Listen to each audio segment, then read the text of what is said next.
ఇక డీటెయిల్స్ చూస్తే మెదక్ రాజకీయాల్లో ఉత్కంఠ రేపిన మాజీ మున్సిపల్ చైర్మన్ ఆరేళ్ల మల్లికార్జున గౌడ్ అరెస్టు వ్యవహారంలో బీఆర్ఎస్ శ్రేణులకు ఊరట లభించింది. పోలీసులు అరెస్ట్ చేసి కోర్టులో హాజరుపరచగా మెజిస్ట్రేట్ ఆయనకు బెయిల్ మంజూరు చేశారు. ఈ సందర్భంగా మాజీ ఎమ్మెల్యే పద్మా దేవేందర్ రెడ్డి మరియు బీఆర్ఎస్ నాయకులు కాంగ్రెస్ ప్రభుత్వంపై తీవ్రస్థాయిలో మండిపడ్డారు. మెదక్ మాజీ ఎమ్మెల్యే పద్మా దేవేందర్ రెడ్డి మాట్లాడుతూ కాంగ్రెస్ ప్రభుత్వం కక్ష సాధింపు చర్యలకు పాల్పడుతోందని ధ్వజమెత్తారు. ఆధారాలు లేని విచిత్రమైన కేసులు నమోదు చేస్తూ బీఆర్ఎస్ నాయకులను వేధించడం మెదక్ ఎమ్మెల్యే స్థాయికి తగదని అన్నారు. పాలనపై అవగాహన లేకుండా కేవలం రాజకీయ లబ్ధి కోసమే పోలీసులను అడ్డం పెట్టుకుని అక్రమ అరెస్టులు చేయిస్తున్నారని విమర్శించారు. బెయిల్ పొందిన అనంతరం మాజీ మున్సిపల్ చైర్మన్ ఆరేళ్ల మల్లికార్జున గౌడ్ మాట్లాడుతూ ఎన్ని కుట్రలు కుతంత్రాలు చేసినా చివరికి గెలిచేది న్యాయమేనని ఈ రోజు రుజువైంది.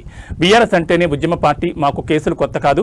ప్రజారోగ్యం, నియోజకవర్గ అభివృద్ధిపై దృష్టి పెట్టడం మానేసి ప్రతిపక్ష నేతలను ఇబ్బంది పెట్టడమే లక్ష్యంగా పెట్టుకోవడం సిగ్గుచేటని విమర్శించారు. తీసుకోవట్లేదు.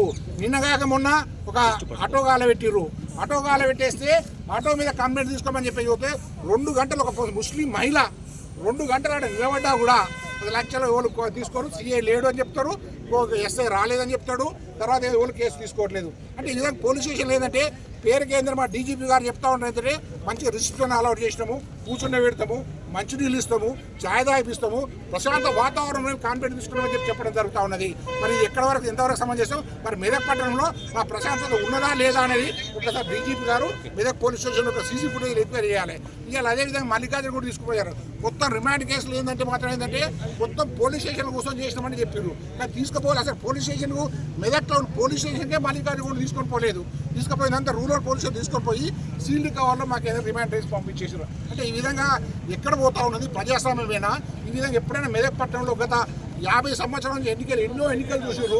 ఎన్నో ఎన్నికల్లో ప్రశాంత వాతావరణం నడిచినాయి. కానీ ఇటువంటి వాతావరణం జరగలేదు కనుక ఇది పోలీస్ దాష్టికం బాగా నడుస్తూ ఉన్నది. అది కాంగ్రెస్ పార్టీ కార్యకర్తలుగా వాళ్ళు పనిచేస్తూ ఉన్నారు. దీని అందరూ కూడా మెదక్ ప్రజలు గమనించాలని చెప్పేసి మీడియా ద్వారా మెదక్ ప్రజలందరికీ విజ్ఞప్తి చేస్తూ ఉన్నాను. ప్లాన్ చేసినట, ఎమ్మెల్యేలను చంపాలని చూసినట, మందిని జమ చేసినట. మరి ఆడెట్లున్నాడు, ఈడెట్లున్నాడు? మరి మల్లికార్జున దశావతారం ఎత్తిండు. ఆ రోజు రాత్రి 9వ తారీఖు దశావతారం ఎత్తిందా? మరి పోలీసు వాళ్ళు ఏ విధంగా చెప్పాలి? ఈ విధంగా అంటే ఈ విధంగా పోలీసు వాళ్ళు ఇష్టారాజ్యంగా కేసులు పెడతా ఉన్నారు. ఇష్టమైనటువంటి కేసులు పెడతా ఉన్నా కూడా అన్ని కేసులలో కూడా హైకోర్టు స్టే ఇచ్చింది. ఏం చెప్పింది? 60 SC ST కేసు పెట్టేస్తే మల్లికార్జునే కానీ, జీవన్నే కానీ, వేన్నే కానీ, హబీబ్నే కానీ, తర్వాత మన మల్లేష్నే కానీ మీరు ఎవరిని కూడా అరెస్ట్ చేయొద్దు అని చెప్పేసి క్లియర్గా కేసు ఇచ్చింది. అయినాక తర్వాత కూడా మళ్ళీ 64లో కూడా క్రైమ్ నెంబర్లో కూడా ఏది మన వీళ్ళందరూ ప్రసాద్నే కానీ, తర్వాత రామగౌడే కానీ వీళ్ళందరి మీద కేసు వేస్తే వాళ్ళు కూడా ఏదైనా 2వ కేసు చూడు. ఆ గన్మ్యాన్ అట, ఆయన గన్మ్యాన్ కంప్లైంట్ ఇస్తారు. ఏంటంటే ఇదేమో పొద్దుగాలేమో 4 గంటల కంప్లైంట్ ఇస్తారు, ఈయనేమో హబీబ్ ఖాన్ ఏమో 12 గంటల కంప్లైంట్ ఇస్తాడు, 2 గంటల 10 నిమిషాలకు ఇస్తాడు. ఇంకో కంప్లైంట్ ఏమో గన్మ్యాన్, ఎమ్మెల్యే గన్మ్యాన్ అట, మా ఎమ్మెల్యేని చంపడానికి ప్రయత్నం చేస్తున్నారని చెప్పి ఎమ్మెల్యే గన్మ్యాన్ కంప్లైంట్ ఇచ్చేస్తాడు. అది 4 గంటల కంప్లైంట్ ఇచ్చేస్తాడు. ఆ ఎమ్మెల్యే గన్మ్యాన్ చెప్పే దాంట్లో కూడా హైకోర్టు ఆల్రెడీ స్టే ఇచ్చేసింది. ఇన్ని స్టేలు ఇచ్చిన తర్వాత కూడా పోలీసు వాళ్ళకి ఇంకా కూడా మరి ఏమనాలో మన వాళ్ళ పదవి ఉపయోగించాలో నాకు అర్థం కావట్లేదు. కానీ నిజంగా కూడా వాళ్ళు ఏంటంటే ఈ టెర్రరైజ్ చేస్తూ ఉన్నారు, మెదక్ ప్రజలను పయానిక్ చేస్తూ ఉన్నారు. మెదక్ ప్రజలు ప్రశాంతంగా జీవించడానికి ప్రయత్నం చేయకుండా రకరకాల కేసులు పెడతా ఉన్నారు, రకరకాల ఇబ్బందులు పెడతా ఉన్నారు. ఇదే కాకుండా మేము ఏ కంప్లైంట్ ఇచ్చినా కూడా మళ్ళీ ఒక్క కేసు బుక్ అయితే లేదు. మీరు చూడండి, ఆలోచన చేయండి. నా మీద కూడా రకరకాలుగా దేవేందర్ రెడ్డి అతి త్వరలోనే అరెస్ట్ కాబోతుందని చెప్పేసి గత 6 నెలల నుంచి సోషల్ మీడియాలో కంప్లైంట్ ఇచ్చేస్తే నేను స్వయాన కంప్లైంట్ పోయి పోలీస్ స్టేషన్ పోయి ఇచ్చేసిన. కానీ ఇంతవరకు ఎఫ్ఐఆర్ కావట్లేదు.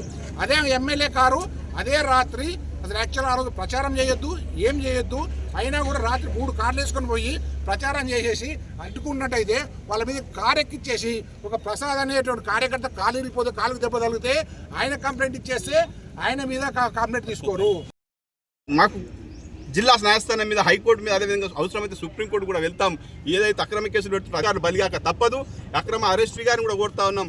మాకు ప్రజా వ్యవస్థ మీద కూడా న్యాయస్థానం ముందు ఈ తప్పుడు కేసులు పెట్టడానికి దోషులుగా సిఐ గారు పద్ధతి మార్చుకోవాలి. అవకాశం ఇవ్వకుండా కూడా కనీసం లోపల రాని పెడితే స్వీపర్ వాళ్ళు అక్కడ నిర్బంధించి శాశ్వతంగా విషయం గుర్తుపెట్టాలి. మేము చూపెట్టాలి. అక్కడ బీపీ మిషన్ పనిచేయాలి. 400, 450, 200 వేలు ఇంత హాస్పిటల్లో పేద రోజు కానీ అక్రమ కేలుస్తుంది. న్యాయమే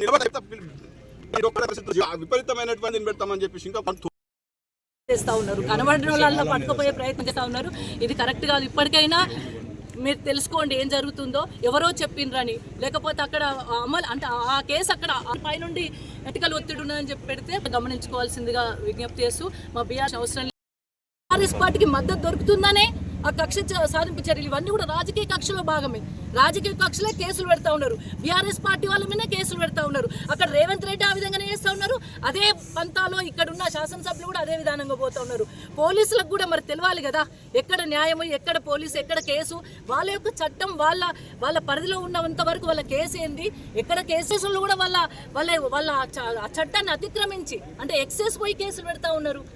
మరి పోలీసులు ఉంటాడు, కానీ ఇట్లాంటి కేసులు, అక్రమ కేసులు పెట్టి అరాచకాన్ని పాల్పడి భయప్రాంతాలకు గురి చేస్తే, ఇబ్బంది పెడితే రేపు రాబోయే కాలంలో ప్రైవేట్ పిల్లేస్తాం, హైకోర్టులకు వెళ్తాం, మా హెచ్ఆర్సీ పోతాం. డెఫినెట్ గా మేము న్యాయస్థానం ఎస్సీలే ఉంటారు, ఎస్సీల మీద ఎస్సీ ఎస్టీ అట్రాసిటీ కేసులు పెడితే జరుగుతుంది. ఇక్కడ న్యాయం ఎక్కడుంది, మీ చట్టం ఎక్కడుంది? మీ పోలీసు వ్యవస్థ ఏం చేసాని గౌరవం ఇచ్చినాం. వాళ్ళ పని వాళ్ళు చట్టం తన పని తాను చేసుకోపోతా అంటే చట్టం చేసుకోపోతా అనుకున్నాం. చట్టం చేస్తలేదు, పోలీసు వాళ్ళు చేస్తున్నారు. దాటి ఎక్సెస్ చేసి కేసులు పెడతా ఉన్నారు. ఇది మంచి పద్ధతి కాదు.